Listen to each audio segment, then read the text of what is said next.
Education, and you guessed it, we are here with this week's Ask Annissa video column. And this week, it's a really cool episode because I actually have a guest with me. I'm not on camera by myself, and we are here in Las Vegas at the Experience Trade Show and in the R&R Restoration magazine's booth. And Scott, who is here at the event, decided to come on and be a guest with me and ask me a question for Ask Annissa live on camera. So, Scott, thanks for joining me. Thank you. Tell us where you're from, Scott.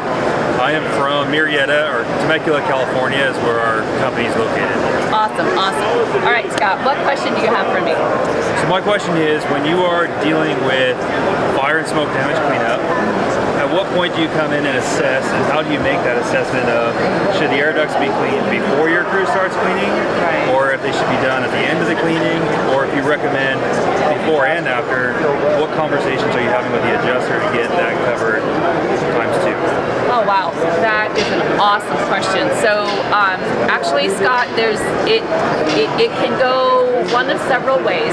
Okay, sometimes we're only cleaning the ductwork one time. Of course, what all of this pertains to is coming in and testing, right? We do the chem sponge testing, potentially IEP testing, environmental testing to see what's going on.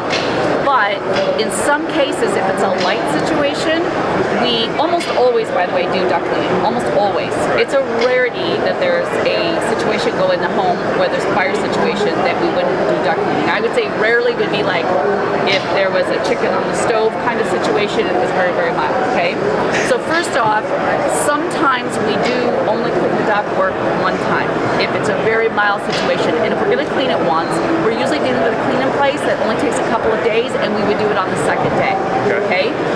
Easy sell to an insurance company. Sure. If we have a situation where things are a little bit worse, and I know I'm going to want to clean, sometimes as soon as we get there, we'll clean the ductwork, change the filter in the furnace, and then turn around and clean after we're done cleaning all the rest of the house and the contents for potential slight contamination. Then how I sell that to the adjuster is I have, number one, I try to walk through a job with the adjuster. If I can get them on site, that's great. Or if we have something like, you and your company use Matterport, that's fantastic. Maybe I can do a walkthrough virtually with my adjuster and let them know, listen, here's what we're dealing with, here's a level of contamination, and this is why I want to clean in the beginning, because we want to get all of that to stop circulating in the air, right? Seal it off, do my cleaning, which is going to reintroduce contaminants. So we're going to have to do one more cleaning at the end to make sure that we are completely sanitized and good to go. Usually do not have a problem with that whatsoever if you're really clear to explain it. Where you get into a problem is you go do one duct cleaning, clean the house, clean the structure, then you can do a second one, and the adjuster gets a bill for two, and there's been no conversation, right? So, did that answer your questions? I think I got it in there. So basically, something you really want to know is that duct cleaning is, as I said at the beginning, almost always something you're going to do on a fire job.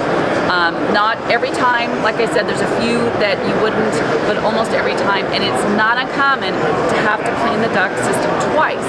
But again, it's all about communication, and being able to do a walkthrough with your adjuster is huge. All right?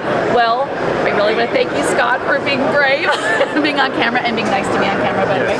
And we're going to give Scott a little reward for coming on camera. He's going to get one of the amazing R&R restoration coffee mugs with the really cool ones with the little sliding lid. And by the way, this is dishwasher safe, so your wife will be happy to hear that.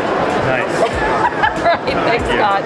And on that note, don't forget, send me questions to Annissa@firehouseeducation.com, and I just might feature you on next week's Ask Annissa video column.